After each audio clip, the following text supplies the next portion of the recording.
तो hello everyone, I hope कि सब बढ़िया होंगे। तो अभी तक जितना भी हमने इलेक्ट्रिसिटी को देखा था, तो हम उससे थोड़ा और आगे बढ़ने वाले हैं। बहुत ही इंटरेस्टिंग तरीके से इस चैप्टर को खत्म करने वाले हैं। तो बहुत ही मजा आने वाला है, बहुत ही इंटरेस्टिंग होने वाली है वीडियो। तो उससे पहले हम देखेंगे कि ये जो सिंबल्स है मेरे इतने सारे, इसका मतलब क्या होता है। अगर मुझे एक अपनी इलेक्ट्रिक सर्किट बनानी है, मुझे ड्रॉ करना है, तो मैं बल्ब के लिए कौन सा सिंबल यूज करूंगा, सेल के लिए कौन सा सिंबल यूज करूंगा, वायर के लिए कौन सा सिंबल यूज करूंगा और प्लग के लिए कौन सा सिंबल यूज करूंगा। तो उनको हम बहुत ही अच्छे तरीके से, बहुत ही इजी तरीके से हम देखने वाले हैं। तो चलिए उसी के साथ फिर स्टार्ट करते हैं वीडियो पे। तो जैसे कि मेरे यहाँ पे सिंबल्स हैं और कंपोनेंट्स लिख रखा है एक साइड में। Symbols of some commonly used components in circuit diagrams. तो अगर सपोज इसमें लिख रखा है, मुझे अपने सर्किट में बताना है कि सेल है मेरा, मुझे सेल रिप्रेजेंट करना है अपने सर्किट में। तो मैं कैसे रिप्रेजेंट करूंगा, वो इस तरीके से करूंगा। ये है मेरा सिंगल सेल का रिप्रेजेंटेशन। ये क्या है मेरा सिंगल सेल, सिंगल सेल। और ये नेगेटिव टर्मिनल है और ये मेरी पॉजिटिव टर्मिनल है। बहुत सही। चलिए फिर इसी के साथ थोड़ा और। सेकंड, अब बैटरी और कॉम्बिनेशन ऑफ सेल्स। ये बात रही सिंगल सेल्स की। अगर मुझे ढेर सारे सेल लगाने हैं तो मेरी क्या बन जाएगी, वो बन जाएगी मेरी बैटरी। ये है मेरी बैटरी। बैटरी मतलब और कुछ नहीं, अगर एक सेल से ज्यादा सेल हो तो वो हो जाती है मेरी बैटरी। ये मेरी एक बैटरी हो गई, सॉरी ये मेरा एक सेल हो गया, ये मेरा दूसरा सेल हो गया, ये मेरा तीसरा सेल हो गया। इसका पॉजिटिव नेगेटिव, इसका पॉजिटिव ये, इसका नेगेटिव ये, इसका पॉजिटिव ये, इसका नेगेटिव ये। तो ये मेरे 3 सेल हो गए और इन तीनों सेल के कॉम्बिनेशन को मैं बोल देता हूं बैटरी। सही सही है। चलिए जो तीसरा है मेरा है प्लग की और स्विच। ये है मेरा ओपन स्विच। मतलब कि अगर मैं चाहता हूं मैं मेरे जो सर्किट में करंट फ्लो ना करे और मुझे इस चीज को दिखाना है कि मेरे सर्किट में करंट फ्लो नहीं कर रहा, तो मैं इस तरीके से दिखाऊंगा, ओपन स्विच या फिर ओपन की से। फोर्थ, अगर मुझे दिखाने की करंट फ्लो कर रहा है, मेरा सर्किट में मेरा करंट फ्लो कर रहा है, तो मैं उसको इस तरीके से दिखाऊंगा, क्लोज्ड की या फिर क्लोज्ड स्विच।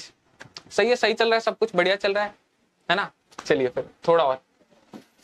वायर जॉइंट, अगर मुझे दिखाना है कि मेरी जो वायर है वो किसी दूसरे वायर के साथ जॉइंट है, तो मैं उसको इस तरीके से दिखाऊंगा। जैसे यहाँ पे 3 वायर जॉइंट है, एक ये और एक ये, और यहाँ पे ये इन्होंने ऐसे डॉट दे रखा है। सही है, कोई दिक्कत वाली बात नहीं होगी यहां तक। चलिए फिर थोड़ा और आगे। Wires crossing without joining. तो ये इससे पहले देखा था हमने, अगर वायर जॉइंट है, अगर मुझे दिखाने की ये मेरी एक वायर है और दूसरी वायर इसके साथ जॉइंट नहीं है, इसके ऊपर से जा रही है, तो मैं उसको ऐसे दिखाऊंगा। सही, कोई दिक्कत नहीं। Wires crossing without joining. 7th, electric bulb. तो बल्ब नॉर्मली जो प्रैक्टिकल बल्ब होता है मेरा ऐसा दिखता है, ऐसा। लेकिन अगर मुझे सर्किट में दिखाना है तो मैं उसको ऐसे दिखाऊंगा, डब्ल्यू की तरह। ये मेरा सीधा डब्ल्यू, इसको उल्टा कर दो तो ये हो गया मेरा बल्ब। राइट, सही है, सिंपल। चलिए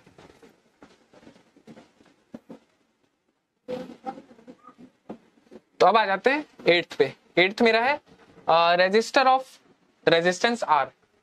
अगर मुझे एक रेजिस्टर दिखाना है कि मेरे सर्किट में एक रेजिस्टर लग रखा है, रेजिस्टर का काम क्या होता है, इलेक्ट्रिसिटी को अपोज करना, करंट को अपोज करना, है ना, ताकि मेरा करंट जो है कम दिखे। मैं थोड़ा सा इसको घुमा लेता हूं ताकि और अच्छे से दिखे। बढ़िया।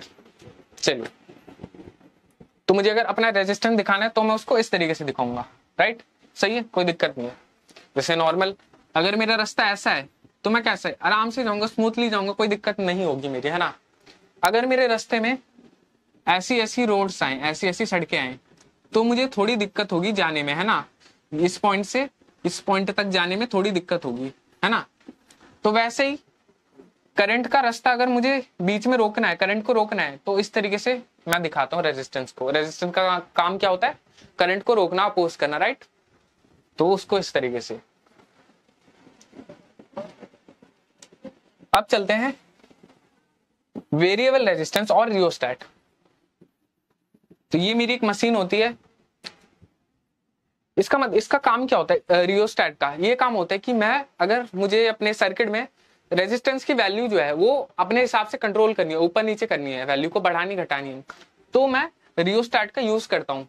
तो रियोस्टैट का बेसिकली यही यूज होता है कि रेजिस्टेंस को कम ज्यादा करना। तो इसका मतलब है कि ये मेरा रेजिस्टेंस हो गया, जैसे रेजिस्टर को दिखाते हैं वैसे ही इधर रेजिस्टर को दिखाया हुआ है, और मुझे दिखाने की रेजिस्टेंस मैं बढ़ा रहा हूं, तो मैं उसको एरो लगा दूंगा, बस ऊपर की तरफ एरो लगा दूंगा, मतलब रेजिस्टेंस मेरा बढ़ रहा है, सिंपल। और अगर मुझे दिखाना है रियोस्टैट में कि मेरा जो रेजिस्टेंस है वो मैं घटा रहा हूँ, उसकी वैल्यू को कम कर रहा हूँ, तो मैं उसको डाउन एरो कर दूंगा, है ना, नीचे की तरफ एरो वाला लगा दूंगा, सिंपल। चलिए ऐसे अपन मजे मजे में करने वाले हैं, कोई दिक्कत वाली बात होगी नहीं, जैसे हर बार की तरह मस्ती मजाक में चलते रहेंगे, सफर ऐसे ही कटता रहेगा और पेपर में पास भी होते रहेंगे। 10th ammeter. एमीटर क्या होता है? मेरा करंट को मेजर करने के लिए एमीटर होता है, राइट, कि किसी भी इलेक्ट्रिक सर्किट में मेरा कितना करंट फ्लो कर रहा है, कितना अमाउंट का करंट फ्लो कर रहा है, वो मेरा बता देता है एमीटर। वोल्ट मीटर वोल्टेज बता देता है कि मेरे सर्किट में कितना वोल्टेज है, सही। चलिए अब आ जाते हैं ओम्स लॉ पे। ओम्स लॉ क्या है मेरा?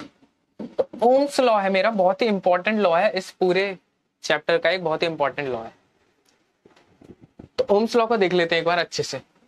ओम्स लॉ, अब देखो, colour colour colour colour change, colour change, change colour. हाँ, तो आज है मेरा ओम्स लॉ।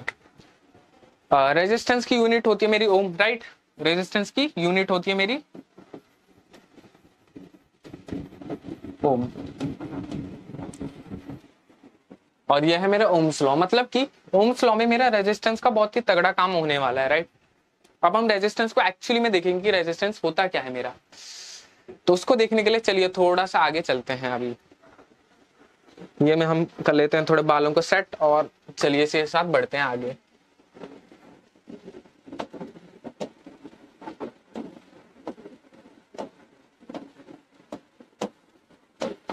चलिए ओम्स लॉ की डेफिनेशन पे चलते हैं, सीधा डायरेक्ट हमला करते हैं उधर। उससे पहले एक एक्टिविटी देख लेते हैं। अब इस एक्टिविटी में क्या बताया हुआ है? कुछ नहीं, बहुत ही सिंपल सी चीज बताई हुई है। नॉर्मली मेरे ओम्स लॉ का ये होता है कि V is directly proportional to I, मतलब कि वोल्टेज जो है वो मेरा करंट के डायरेक्टली प्रोपोर्शनल है। अगर मैं वोल्टेज को बढ़ाऊंगा तो मेरा करंट भी बढ़ेगा, अगर मैं वोल्टेज को घटाऊंगा तो मेरा करंट भी क्या हो जाएगा? घट जाएगा, डिक्रीज कर जाएगा, राइट। तो वैसे इधर कुछ एग्जांपल दे रखा है कि पहले क्या हुआ, ये पूरा एक सर्किट है, इसमें रेजिस्टेंस है, मेरा एमीटर है, मेरा प्लग है, मेरा वोल्ट मीटर है। पहले इस वोल्टेज से कनेक्ट किया, इस वोल्टेज से कनेक्ट किया, इस पूरे सर्किट को इस वोल्टेज से कनेक्ट किया, तो हमने देखा कि मेरा वोल्टेज V आया है और करंट I आया है। इधर वोल्टेज मेजर करेगा मेरा वोल्ट मीटर, और यहाँ पे करंट मेजर करेगा मेरा एमीटर, राइट। अब इसके बाद क्या हुआ, जब इस वोल्टेज के साथ मेजर किया तो मेरा वोल्टेज V आया, करंट I आया। अब इसके बाद इन्होंने चेंज किया, अब इन्होंने अभी तक एक वोल्टेज था, इसके बाद 2 वोल्टेज हो गया, मतलब मेरा 2V हो गया। 2V होने का मतलब कि मेरा करंट भी 2I हो जाएगा, ऐसा मतलब एक्सपेरिमेंट में निकल के आया। जब हमने V वोल्टेज लगाया तो मेरे सर्किट में वोल्टेज VI और जो करंट था वो I आया था, लेकिन जैसे मैंने वोल्टेज को डबल कर दिया तो मेरा करंट भी डबल हो गया। अब जैसे मैं वोल्टेज को ट्रिपल करूंगा तो मेरा करंट भी क्या हो जाएगा? ट्रिपल हो जाएगा, बहुत सही। और जब मैं 4 टाइम्स कर दूंगा वोल्टेज को तो मेरा करंट क्या हो जाएगा? 4 टाइम्स हो जाएगा, बिल्कुल सही, सही बात है। तो ऐसा मेरा एक्सपेरिमेंट में निकल के आया, और यही है मेरा ओम्स लॉ, कि जिस रेशियो में मेरा वोल्टेज बढ़ेगा उसी रेशियो में मेरा करंट भी बढ़ जाएगा, राइट। मेरी वोल्टेज 4 गुना होगी तो मेरा करंट भी 4 गुना हो गया। मेरा वोल्टेज अगर 2 टाइम्स बढ़ गया तो मेरा करंट भी 2 टाइम्स बढ़ गया। मेरा वोल्टेज अगर 3 टाइम्स बढ़ गया तो मेरा करंट भी 3 टाइम्स बढ़ गया। अगर डिक्रीज कर देता, सपोज जैसे देख लो कि अगर मेरा वोल्टेज होता स्टार्टिंग में कि 4 टाइम्स वोल्टेज है मेरा, तो करंट भी मेरा 4 टाइम्स आता, फिर मैं घटा देता, फिर मैं क्या करता, एक वोल्टेज घटा देता, तो मेरा वोल्टेज हो जाता 3 टाइम्स और करंट आता मेरा 3 टाइम्स। सेम अगर एक और बार घटा देता मैं वोल्टेज तो मेरा 2 टाइम्स आता वोल्टेज, और मेरा आई जो कि करंट है वो भी आता 2 टाइम्स, राइट। यही सब चीजें हैं और कुछ ज्यादा है नहीं इसमें। तो यही मेरा कंक्लूजन निकल के आया। चलिए आप चलते हैं ओम्स लॉ की डेफिनेशन पे। ये रही मेरी डेफिनेशन जो मैंने हाईलाइट कर रखी है आप सबके लिए। क्या कहता है मेरा definition? The potential difference V across the ends of a given metallic wire in an electric circuit is directly proportional to the current flowing through it provided its temperature remains the same. अगर मेरे पास एक wire है, अगर मैं उससे voltage measure करूं, अगर मेरे पास एक वायर है उसमें मैं वोल्टेज मेजर करूं उसके एंड्स पे, सपोज ये मेरी वायर है, इसके इन दोनों एंड के अक्रॉस में अपनी वोल्टेज मेजर करूं कि कितनी वोल्टेज आ रही है, मेरी पोटेंशियल डिफरेंस क्या आ रहा है। इस पॉइंट पे कुछ पोटेंशियल डिफरेंस आएगा, इस पॉइंट पे कुछ आएगा। इन दोनों वोल्टेज को माइनस करूंगा तो मेरा क्या आएगा? पोटेंशियल डिफरेंस आएगा, जो कि मेरा वोल्टेज होता है। यही होता है ना। अब potential difference across the ends of a given metallic wire in an electric circuit is directly proportional to the current flowing through it. तो ये जो पोटेंशियल डिफरेंस होगा ये मेरा किसके डायरेक्टली प्रोपोर्शनल होगा? जो इसमें करंट फ्लो कर रहा है मेरा, उसके डायरेक्टली प्रोपोर्शनल होगा। कि अगर मैं ये पोटेंशियल डिफरेंस को बढ़ा दूं तो मेरा करंट भी क्या हो जाएगा? बढ़ जाएगा, है ना। जो अभी हमने एक्टिविटी में देख लिया अच्छे से, राइट। तो ये इसने वर्ड्स में लिख रखा है, V is directly proportional to I। इसको हम अच्छे से देखते हैं अभी इधर ओम्स लॉ को। चलिए ओम्स लॉ,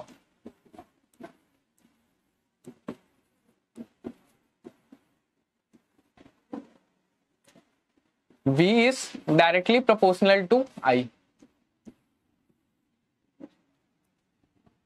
देख लिया था कि वोल्ट, इसका मतलब और कुछ नहीं है, वोल्टेज बढ़ा दूंगा तो मेरा करंट भी क्या हो जाएगा? बढ़ जाएगा, सिंपल यही है। वोल्टेज बढ़ा दूंगा तो मेरा करंट भी बढ़ जाएगा। अगर मैं चाहता हूं कि इसको मैं फॉर्मूले में लाऊं, फॉर्मूले में कन्वर्ट कर दूं, ताकि मैं कैलकुलेट तो कर सकूं कि कितना करंट फ्लो कर रहा है मेरा इलेक्ट्रिक सर्किट में, राइट। तो अगर मैं कन्वर्ट करना चाहता हूं अपने इसको फॉर्मूले में, तो मुझे क्या करना पड़ेगा? मुझे इस डायरेक्टली प्रोपोर्शनल साइन को हटाना पड़ेगा। इसको क्या कहते हैं? Directly proportional. प्रोपोर्शनैलिटी का साइन बोलते हैं इसको, प्रोपोर्शनैलिटी।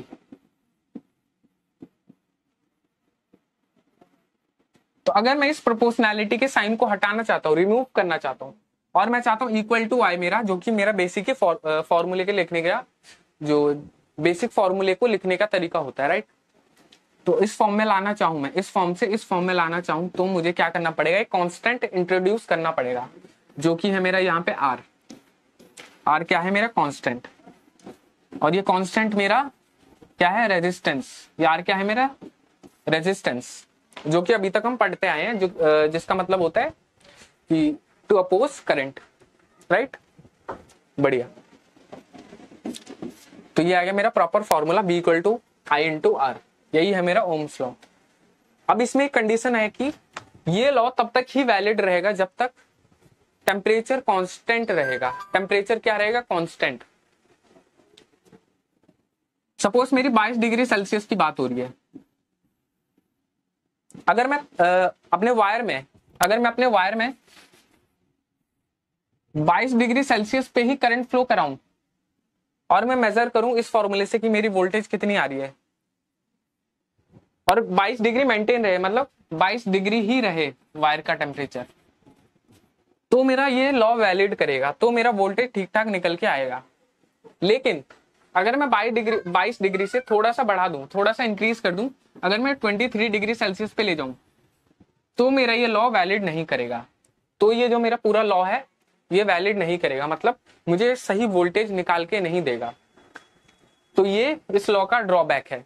ये फिक्स्ड कांस्टेंट टेम्परेचर पर ही काम करता है, और हम सबको पता है थोड़ा बहुत ऊपर नीचे तो होता ही है। अगर नॉर्मली अगर हम वायर में करंट फ्लो कराएं तो करंट की वजह से टेम्परेचर थोड़ा सा राइज तो होता ही है, बिल्कुल, है ना। तो इसलिए यहाँ पे ये लॉ थोड़ा, इसका मतलब ये लॉ का जो ये ड्रॉबैक है यहाँ पे। और इसी को हम 11th या फिर 11th में, तो 12th में अगर आप साइंस लोगे तो फिजिक्स के अंदर इसको पढ़ाया जाएगा करंट इलेक्ट्रिसिटी वाले चैप्टर में अच्छे से, कि अगर टेम्परेचर मेरा चेंज भी होता है तो भी मैं निकाल सकता हूँ वोल्टेज, करंट या फिर जो भी चाहूं। लेकिन अभी इतना ही।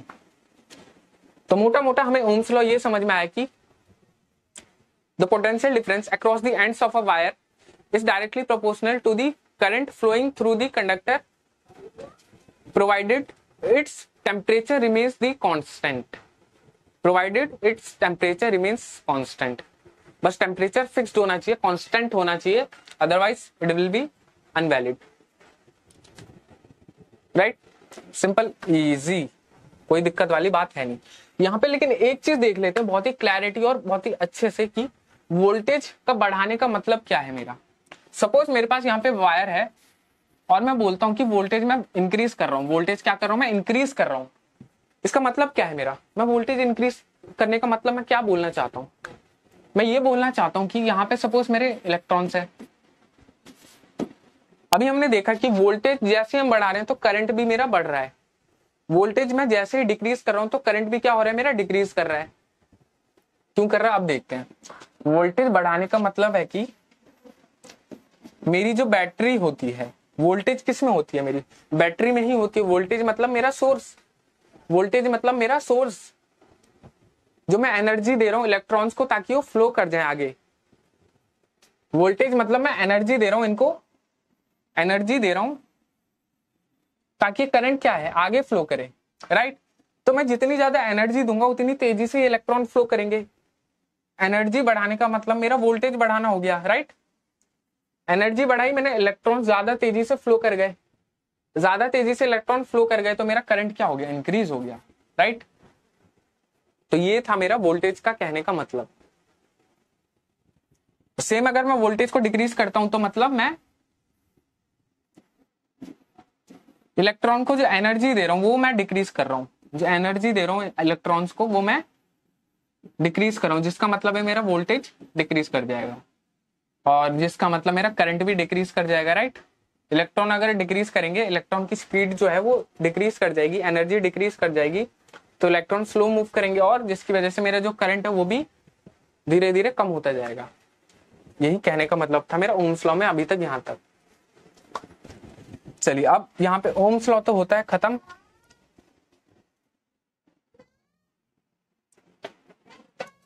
तो बहुत ही खुशी की बात है, आप खुशी मना सकते हो, पटाखे फोड़ सकते हो। तो जैसे कि हमने देखा कि मेरा जो फॉर्मूला है V equal to I into R है। राइट, ओम्स लॉ का अगर मैं चाहता हूं कि मैं डिफाइन करूं 1 ओम को, तो मैं कैसे डिफाइन करूंगा। If the potential difference across the two ends of conductor is 1 voltage and the current flowing through is 1 ampere, then the resistance R of the conductor is 1 ohm, that is 1 ohm equal to 1 volt upon में 1 ampere। Simple, जैसे हमने देखा था कि voltage अगर मुझे 1 volt निकालनी है तो क्या करूंगा, वर्क डन को 1 जूल कर दूंगा और चार्ज को भी 1 कूलम कर दूंगा, तभी मेरा निकल के आएगा 1 वोल्टेज। राइट, इधर मुझे 1 निकालना है तो इन दोनों को भी क्या होना पड़ेगा, 1 होना पड़ेगा। इनमें से कोई भी एक वैल्यू अगर चेंज हो गई तो मेरा 1 के इक्वल तो आएगा ही नहीं। राइट, वैसे ही इधर अगर मुझे 1 ओम निकालना है तो V equal to I into R, तो R निकालूंगा तो V अपॉन में I हो जाएगा। राइट, इधर मल्टीप्लाई हो रहा है तो ये इधर जाके डिवाइड हो जाएगा, ये दोनों मल्टीप्लाई हो रहे हैं तो ये I जब इस साइड जाएगा तो ये क्या हो जाएगा, डिवाइड में चले जाएगा, तो वैसे ही डिवाइड में चला गया। तो अगर मुझे 1 ओम निकालना है तो मेरे वोल्टेज को 1 होना पड़ेगा और करंट को भी 1 एम्पेयर होना पड़ेगा। तो वैसे इधर बता रखा है रेजिस्टेंस को 1 ओम होना पड़ेगा, वोल्टेज को 1 वोल्टेज होना पड़ेगा, करंट को मेरा 1 एम्पेयर होना पड़ेगा। बस simple.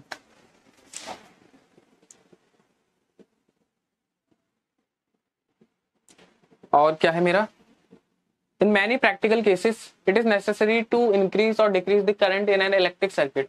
A component used to regulate current without changing the voltage source is called variable resistance, जो कि हमने देखा अभी रियोस्टैट। वेरिएबल रेजिस्टेंस रियोस्टैट, मतलब रियोस्टैट की बात हो रही है, रियोस्टैट की बात हो रही है।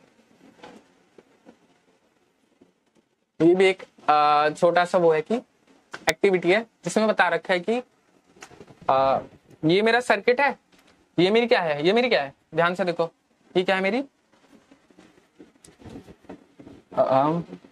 तो ये है मेरा बैटरी जिसमें मेरे कितने सेल लग रखे हैं, 1 सेल, 2 सेल, 3 सेल, 4 सेल। तो it is a combination of 4 cells which is known as battery, right. ये मेरा 1 सेल हो गया, ये मेरा 2 सेल हो गया, ये मेरा तीसरा सेल हो गया, ये मेरा 4th सेल हो गया मेरा। तो 4 सेल का कॉम्बिनेशन है जो कि नोन एज बैटरी, जो कि वोल्टेज सप्लाई कर रही है मेरी सर्किट में। अब यहाँ पे ये एमीटर है, ये मेरा प्लग है, क्लोज्ड है, जिसका मतलब करंट फ्लो कर रहा है मेरा सर्किट में से। अभी करंट कहां से फ्लो करेगा, पॉजिटिव से फ्लो करेगा, राइट, पॉजिटिव से, जिसको हम बोलते हैं कन्वेंशनल करंट। अब इसमें बता रखा है कि ये जो गैप है एक्स और वाई के बीच में, ये जो वायर के बीच में जो गैप है, इसमें मैं एक एक करके, अगर मैं एक बार नाइक्रोम वायर फिट करूं, उसके बाद नाइक्रोम वायर को निकाल के 10 वॉट का बल्ब फिट करूं, उसके बाद टॉर्च बल्ब फिट करूं मैं इसमें, तो मेरा हर बार जो करंट है वो मेरा अलग आ रहा है।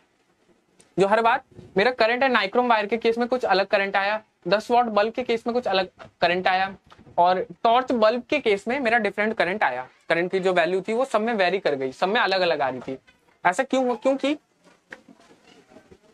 करंट में फर्क डालने वाला कौन है मेरा, करंट को कमजोर या फिर शक्तिशाली बनाने वाला कौन है, वो है मेरा रेजिस्टेंस। वो क्या है मेरा रेजिस्टेंस। रेजिस्टेंस मेरा जैसे ही कम हो जाता है करंट मेरा बढ़ जाता है, रेजिस्टेंस जैसे ही ज्यादा हो जाता है, इंक्रीज कर जाता है, तो मेरा करंट भी क्या होता है, इंक्रीज कर जाता है, राइट। तो वही इधर कुछ हो रहा है ऐसे ही। तो अब हम देखने वाले कि क्या क्या चीजें हैं जो रेजिस्टेंस पे फर्क डाल रही है। करंट हर बार अलग आ रहा है, इसका मतलब रेजिस्टेंस मेरा हर बार अलग हो रहा है। नाइक्रोम वायर के केस में कुछ अलग रेजिस्टेंस आ रही है, 10 वॉट के बल्ब के केस में कुछ डिफरेंट मेरा रेजिस्टेंस की वैल्यू आ रही है, और सेम नॉर्मल बल्ब के केस में भी कुछ अलग वैल्यू आ रही है मेरी रेजिस्टेंस की। तो वो हम देखने वाले हैं इधर। ऐसा क्यों, ऐसा क्या हो गया।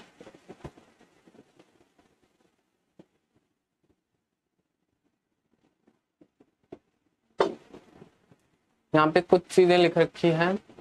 A conductor having some appreciable that the motion of electrons constitutes an electric current. The electrons, however, are not completely free to move within a conductor. They are restrained by attraction of atoms among which they move.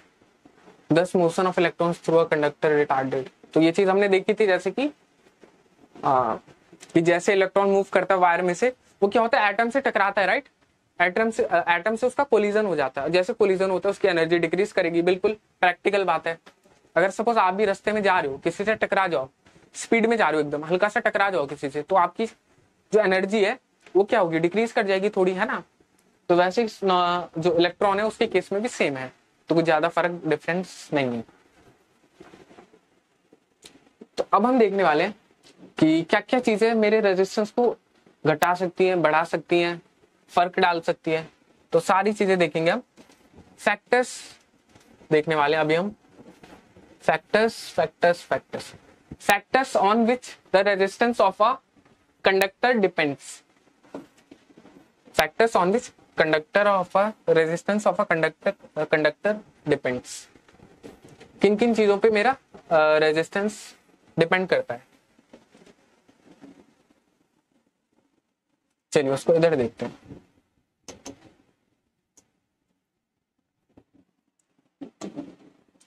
तो basically मोटा मोटा मेरी दो चीजें हैं, एक पहली है लेंथ और दूसरी चीज है मेरी एरिया। अगर मैं वायर का क्या करूं, एक मिनट, हाँ, अगर मैं वायर का लेंथ अगर मैं इंक्रीज करता हूं, अब देखो यहाँ पे डायरेक्टली प्रोपोर्शनल है, resistance is directly proportional to the length of a conductor. Resistance बढ़ेगा तो मेरा लेंथ भी बढ़ जाएगा, राइट। रेजिस्टेंस अगर इंक्रीज करेगा तो मेरा लेंथ भी इंक्रीज कर जाएगा। मतलब लेंथ अगर वायर की इंक्रीज करेगी तो मेरा रेजिस्टेंस भी बढ़ जाएगा। सपोज ये मेरी कुछ वायर है, इसकी लेंथ अभी L है। अगर मैं वायर की लेंथ 2 टाइम्स कर दूं क्या कर दूं 2 टाइम्स 12 हो गया। तो लेंथ भी बढ़ गई मेरी, इधर से इधर आते तो रेजिस्टेंस भी क्या हो जाएगा, बढ़ जाएगा मेरा। और कैसे बढ़ेगा वो हम देखेंगे अभी। सेम यहाँ पे एरिया, अगर मेरा वायर का क्रॉस सेक्शन जो एरिया है, मतलब जिस एरिया में मेरा करंट फ्लो करता है, जिस एरिया में मेरा करंट फ्लो करता है या फिर इलेक्ट्रॉन फ्लो करता है, एक ही बात है दोनों। तो जिस एरिया में मेरा इलेक्ट्रॉन फ्लो करता है, अगर मैं उस एरिया को बढ़ा दूं तो मेरा रेजिस्टेंस कम हो जाएगा। इसको अगर मैं इंक्रीज करूंगा तो रेजिस्टेंस क्या हो जाएगा, मेरा डिक्रीज कर जाएगा, राइट। सोच के देख सकते हो, क्रॉस सेक्शन एरिया बढ़ाऊंगा तो मतलब कि मेरे ज्यादा से ज्यादा इलेक्ट्रॉन मूव करेंगे पर unit time. I equal to q by T.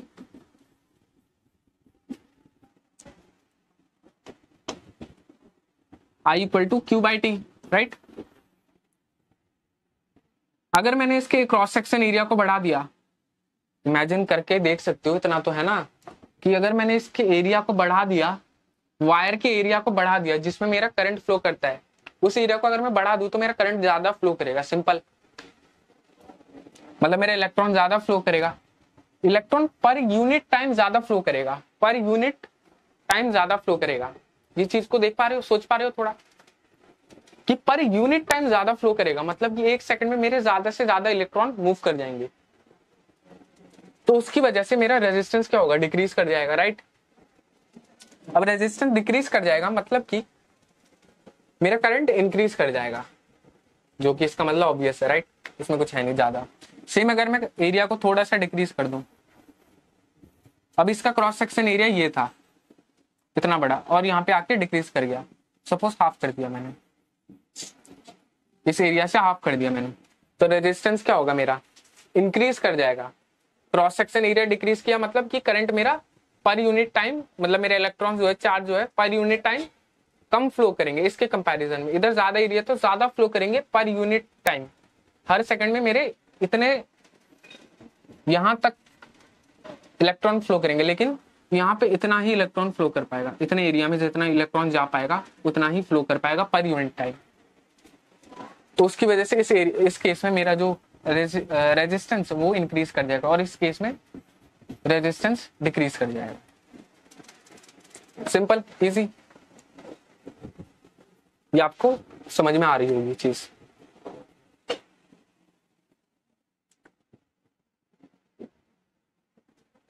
हाँ, तो अब तो ये तो बात हो गई मेरी, ये मैंने डायरेक्टली प्रोपोर्शनल का साइन लगाया, राइट। तो इन दोनों को अगर मैं कंबाइन कर देता हूं तो मैं कुछ इस तरीके से लिख दूंगा, R is directly proportional to L, inversely proportional to A। इसको मैंने इस तरीके से लिख दिया, लेकिन अभी भी मेरा कुछ खास फायदा हुआ नहीं, क्योंकि मुझे अपना फॉर्मूला तो मिला ही नहीं, राइट। अभी मेरा इस तरीके का फॉर्मूला तो मुझे मिला ही नहीं। तो मैं फॉर्मूले तक पहुंचने के लिए क्या करूंगा, सेम बिल्कुल सही पिछली बार की तरह, जैसे ओम्स लॉ में मैंने प्रोपोर्शनैलिटी का साइन हटा दिया था और मेरा इक्वल टू का साइन आ गया था, जो कि मेरा फॉर्मूला बनता है उससे। तो सेम इधर भी क्या करूंगा, मैं इसको हटाने के लिए, इसको रिमूव करने के लिए मैं क्या करूंगा, एक कांस्टेंट इंट्रोड्यूस करूंगा। क्या करूंगा, कांस्टेंट इंट्रोड्यूस करूंगा मैं, और यहां पे मेरा कांस्टेंट आ जाएगा रो या फिर रेजिस्टिविटी। तो ये है मेरा रियल रेजिस्टेंस का formula, R equal to rho L by a. Resistance, resistivity, length of a wire, area of cross section of a wire, cross section area of a wire, जो कहना चाहो कह दो। Length of a wire,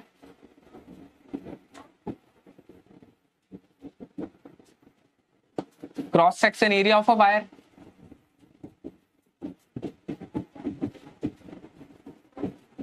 area, और यह है मेरा रो या फिर रेजिस्टिविटी।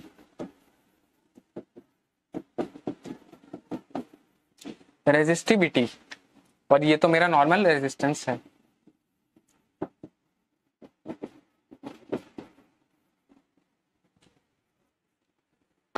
अब यहाँ पे रेजिस्टिविटी जो है वो मेरा कांस्टेंट है, जैसे पिछली बार मेरा ओम्स लॉ में रेजिस्टेंस मेरा कांस्टेंट आया था, ठीक है।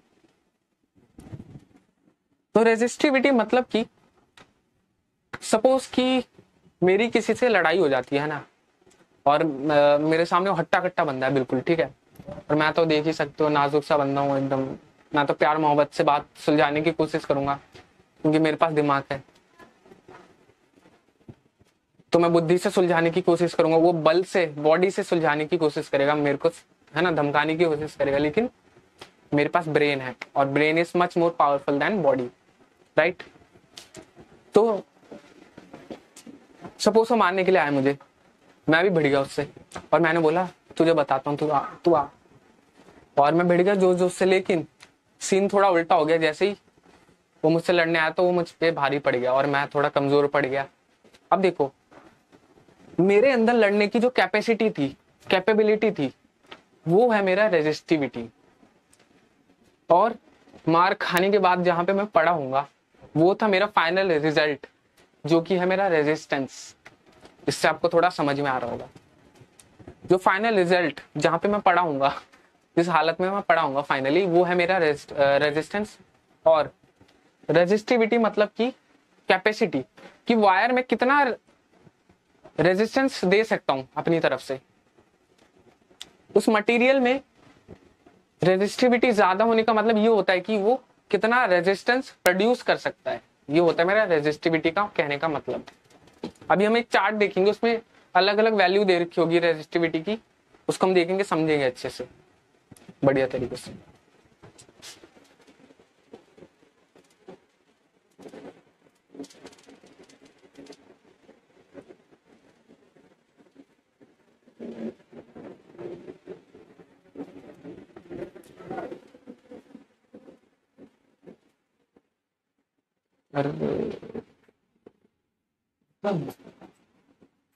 आ गया। आप आ गए, हमारे भाग्य खुल गए। रिकॉर्डिंग चल रही है, देख रहे हो कमाल। पढ़ा रहे थे तो आइए, तो ये है हमारे भैया, तो ये यहाँ के माई बाप हैं। ये जितने भी एडिटिंग होती है, जितने भी सारी चीजें होती है बैकग्राउंड का पीछे का, तो सारा ये देखते हैं। और इनका नाम है सचिन तेंदुलकर। जी लगाइए कुछ शॉर्ट। तो कैसा लगा एक बार बता दीजिए बच्चों को कि बहुत अच्छा लगा, मेहनत करते रहिए सारे लोग। तो चलिए, इसी के साथ भैया का इंट्रोडक्शन हो गया और हम चलते हैं थोड़ा आगे अपने